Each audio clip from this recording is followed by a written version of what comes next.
Bonjour les amis, nouvelle vidéo aujourd'hui pour parler de l'affaire Jeffrey Epstein. Et qui va en parler? Eh bien, un ancien franc-maçon, pas n'importe lequel Alain Boyer, l'ancien maître du Grand Orient. Et vous allez voir ce qu'il va dire est extrêmement intéressant et puis surtout ça me permettra de rebondir. Mais juste avant de l'écouter comme d'habitude, n'oubliez pas de vous abonner, le pouce, le commentaire, le partage, le boost de la vidéo. Je remercie tous ceux qui me soutiennent sur Patreon et sur Tipeee. On l'écoute, on en parle juste après. Tout est dedans. Mais il y a 10 ans, sans les 3,5 millions de documents qu'on voit arriver depuis janvier. À New York, une autre journaliste décide de faire le même papier sur New York.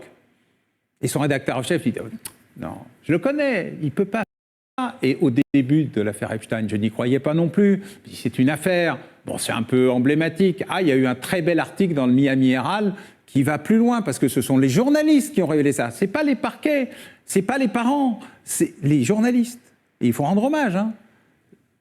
À Miami, la journaliste fait un papier formidable. Tout est dedans. Mais il y a 10 ans, sans les 3,5 millions de documents qu'on voit arriver depuis janvier. À New York, une autre journaliste décide de faire le même papier sur New York. Et son rédacteur en chef dit « Non, je le connais, il ne peut pas faire ça, Jeffrey, parce que refus de voir la vérité, refus de croire la vérité ou complicité. » Et c'est tout le problème, au moment où se situe l'aveuglement et la complicité. Oui. L'intérêt, l'effet d'aubaine, et je n'y crois pas, donc je n'enquête pas. Rédacteur en chef, un journaliste. Et vous constatez ça quand vous regardez à la fin du livre les tableaux qui montrent l'ampleur des réseaux Epstein. Il y a des médecins qui réparent des filles violées clandestinement, des médecins qui sont des complices actifs. Vous avez des milliardaires dont on ne sait pas très bien s'ils se servent des supposées compétences de M. Epstein en finance ou d'un petit plus en allant sur l'île de ses plaisirs, et ainsi de suite.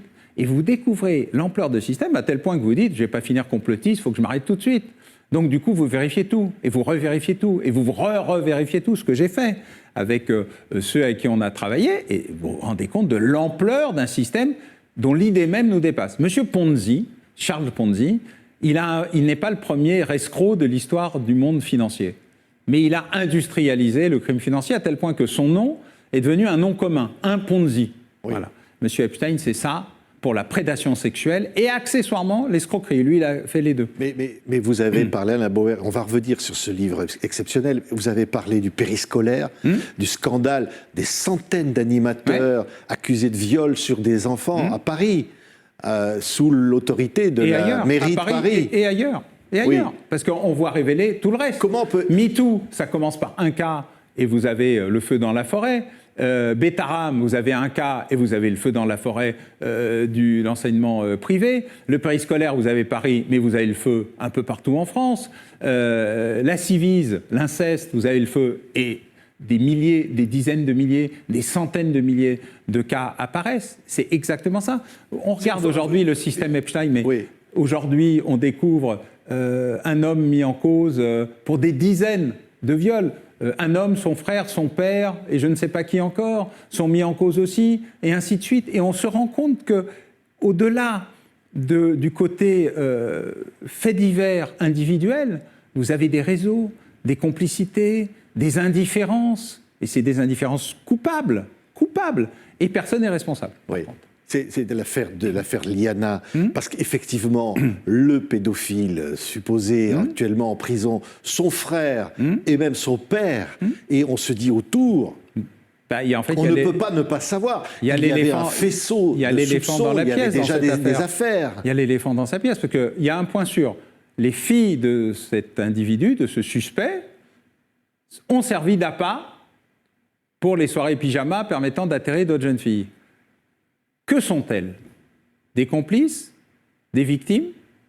La mère, elle est quoi dans cette affaire? Elle n'a pas encore été interrogée, visiblement. Non, mais j'en sais rien. Mais cette question terrible que tout le monde évite, en criminologie, on n'évite rien. On regarde tout. Peut-être même a-t-elle été victime? Ces filles ont-elles été victimes de leur père? Ce ne serait pas la première fois. La commission sur l'inceste le montre. Où se situent les responsabilités? Parce que pour l'instant, c'est l'évitement dans cette affaire. Mais l'évitement ne répond pas ni à la colère des familles, ni à la douleur des victimes. Mais pourquoi l'évitement, Alain Bauer? Qui cherche à éviter? Qui a peur de la vérité? Ça fait des milliers, des centaines, des dizaines d'années que la progression vers la reconnaissance de la parole des femmes et des mineurs agressés ou violés, filles et garçons, avait été rejetée comme on ne veut pas l'entendre. Pourquoi? C'est trop dur, c'est trop dur, c'est trop violent. Et puis on a eu l'affaire Outreau. L'affaire Outreau, c'est des enfants manipulés par leurs parents pour désigner des faux coupables. Le système judiciaire s'effondre. Le président de la République, Jacques Chirac, le ministre de la Justice, Dominique Perben, présentent leurs excuses aux familles. Depuis, que fait le système judiciaire? Il ne veut pas que ça se reproduise. Donc il dit, mais je ne vais plus croire les enfants, parce qu'ils peuvent mentir. S'ils peuvent mentir, présomption de mensonge, plus présomption de vérité. Donc on prend son temps, on vérifie tout, on laisse le temps filer, et puis on découvre que les affaires, il y en a des centaines, puis des milliers, puis des dizaines de milliers, peut-être des centaines de milliers. Là, ce qui est en train de se produire avec l'affaire dont on parle, et ce qui est en train de se produire avec les révélations répétitives du système Epstein, c'est que tous les jours, on va avoir des affaires. Tous les jours, la révélation va avoir lieu. Et la révélation, c'est le passé. Le passé, c'est le stock. C'est pas encore le flux. Si vous cumulez les deux, le système qui est déjà totalement embolisé ne va pas pouvoir survivre à ça, parce qu'il n'y est pas prêt. Il n'y est pas prêt parce qu'il s'autoprotège, il n'y est pas prêt parce que ça lui fait peur, il n'y est pas prêt parce qu'il ne sait pas comment gérer autant de dossiers et qu'il fait face à des injonctions contradictoires permanentes entre le maintien de l'ordre d'un côté, le narcotrafic de l'autre. En fait, vous êtes face à un système en voie d'effondrement, mais qui ne veut pas l'admettre, qui sait que pour se sauver et pour retrouver son espace et la confiance des citoyennes et des citoyens, il va falloir des transformations extrêmement importantes. J'ai écrit un très long papier dans le journal L'Opinion pour expliquer tout ce qu'on peut faire, qui n'est pas un problème de moyens, mais de répartition des moyens. Je ne demande... On dépense presque autant que les autres, pour 2 fois moins de personnel que les autres. Mais où est passé cet argent? Il est passé par le fait qu'il n'y a pas d'administration du système judiciaire. Oui. On demande à des magistrats d'être informaticiens, spécialistes du BTP, constructeurs. Non, on demande aux juges de juger, ce qui me paraît déjà très bien, parce qu'ils ont la technicité et la compétence. On demande au peuple français d'être présent dans le système judiciaire dont il est exclu quasiment partout parce qu'on en a peur, et qui est un garant de la légitimité de la décision. Et on met en place un dispositif très justifié. Nous avons les meilleures start-up du monde, vraiment, qui peuvent réussir, comme le rappelait le ministre de la Justice, en matière d'impôts, on est très très bon. Eh bien, on peut utiliser les mêmes start-up qui nous font l'impôt pour faire les fichiers judiciaires. Mais Alain Bauer, dans ce livre, La vérité sur le système Epstein, vous parlez de la corruption des élites. Oui, bien Au sûr. fond, est-ce que, on parlait du périscolaire, il n'y a pas de commission d'enquête sur cette question? Il n'y a pas de commission d'enquête en France non plus sur l'affaire Epstein et ses ramifications, on va en parler. Ça, c'est Pourquoi une curiosité. Le public, public a l'impression qu'il y a une forme de déni coupable? Le public a cette impression-là. Alors, il faut rendre hommage au parquet de Paris. Depuis qu'il y a enfin des éléments pour faire une enquête, Madame Beccuot, la procureure, elle a lancé des enquêtes. Du coup, 11 nouvelles plaintes, donc 11 nouvelles victimes.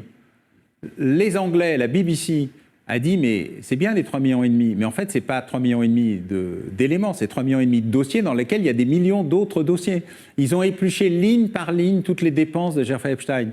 Qu'ont-ils découvert? 4 lupanards londoniens dont ils payaient les loyers tous les mois, qui recevaient des centaines de jeunes femmes et jeunes filles venues en général des pays de l'Est et soi-disant destinées au mannequinat, c'est-à-dire du trafic d'êtres humains. Il n'y a aucune raison, au vu de l'ancienneté, de la volonté et de la détermination de Jeffrey Epstein d'être puissamment présent en France, que nous ayons été épargnés. Il a même fait une série de déplacements pour s'acheter des châteaux en province. Madame Maxwell, son amie, amante, maîtresse, on ne sait plus très bien, qui elle est en détention, elle a un château en France qui appartenait à son père, lui-même connu pour ses activités multicartes nombreuses. L'enquête, elle ne fait que commencer en France. Emmanuel Macron avait dit que ça n'est pas une affaire française, l'affaire Epstein. Il l'a dit. Je vais le rajouter dans la liste des choses qu'il vaudrait mieux ne pas avoir dit. J'adore quand un pur produit du système nous dit que le système va exploser et va craquer. Non, vraiment, j'adore ça. Alain Bauer, pour ceux qui ne le connaissent pas, eh bien, tapez son nom dans Google et vous rajoutez franc-maçonnerie avec et vous aurez toutes les images, c'est un ancien grand maître, c'est pas n'importe qui, Alain Bauer. Vraiment pas n'importe qui. Dans le système poétique français, je dirais même dans l'état profond français. C'est quelqu'un qui connaît tout le monde, qui sait approprier tout, et qui est dans le milieu, dans le circuit depuis très longtemps. Et donc, quand lui vous dit que cela va craquer, il faut le croire. Bon, après, soyons honnêtes. Est-ce qu'on avait vraiment besoin qu'ils nous le disent pour qu'on s'aperçoive que c'est en train de craquer? Forcément, ça fait peur. Parce que si l'État s'effondre, déjà que l'État ne nous protégeait pas beaucoup, si ça s'effondre, plus rien ne pourra nous protéger. Mais quelque part, est-ce qu'on n'a pas besoin de passer par là? Moi, je pense qu'on a malheureusement besoin de passer par là. Et je pense que c'est la meilleure nouvelle qui pourrait nous arriver. Il n'y aura pas de changement en France si ça ne s'écroule pas. Et la seule chose qui pourrait apporter un changement, c'est l'écroulement de l'État. En France, tout est régi par l'État omnipotent. Tant que l'État tient, la France tiendra.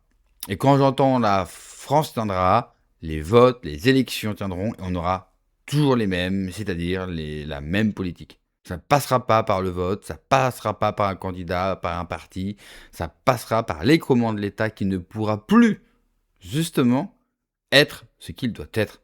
C'est-à-dire un État qui n'arrive plus à payer, banqueroute, plus un État qui ne tient plus du tout le pays. Et c'est une situation qui pourrait arriver bien plus vite qu'on pourrait le penser. Et au final, moi, ce qui me fait le plus peur, c'est pas de voir l'État s'effondrer, c'est de voir que nous ne sommes pas prêts à voir l'État s'effondrer.